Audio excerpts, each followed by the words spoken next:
কেম্পৰ ওচৰত এইটো ছাইডটো আমাৰ ইচ্ছাত আমাৰ এইটো ছাইডত বি গলৰ কাম চলিব। এতিয়া বি গলৰ বিষয়ে কিছুমান কথা ক'ম আৰু এতিয়া বি গল এখন গাঁথাৰ আগতে কিছুমান কামটো কৰিব লাগে।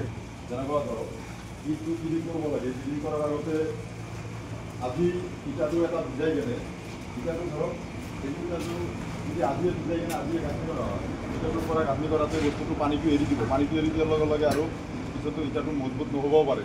লগে লগে এৰি দিয়াৰ লগে লগে ৱালটো কেনেকৈ আহিব পাৰে। সেইটো কাৰণে আগতে একদিন আগত ভিজাই কিনে তাৰপিছতে গাঁথনি কৰিব লাগে। তেনেকুৱা ধৰক আমাৰ এইফালে গাঁথনি হৈছে, এইটো আৰু গাঁথনি নতুনকৈ ষ্টাৰ্ট হ'ব।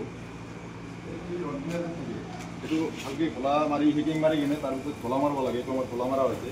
এই ৰডটো মোটামুটি 6 ইঞ্চি মান এইখিনি ঢালাই মাৰিব লাগে। এইটো যদি ইটাৰ তলত থাকে বস্তুটো খিৰেক আহিব পাৰে। এইটো যদি ঢালাই দিয়ে বস্তুটো ৰডৰ লগত কেতিয়াও বালা মছলাত কাবাৰ নকৰে। আৰু এই বস্তুটো ঢালাই থ'ব লাগে। ৰডটোৰ লগত তিনিটান ঢালাইৰ লগত থাকিব লাগে।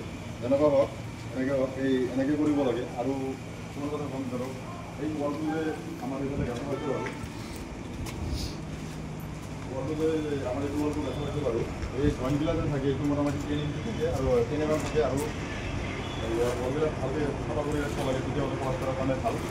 এই আমাৰ এই ৰডবিলাক যে ৰাখা আছে এইটো আমি গাঁথনিৰ তলতে একচুৱেলি পেলাই দিব পাৰিলেও এইটো আমাৰ ঢালাই হ'ব। ঢালাই কৰি দিয়াৰ পাছতে আমি ইটাটো গাঁথনি কৰা হ'ব।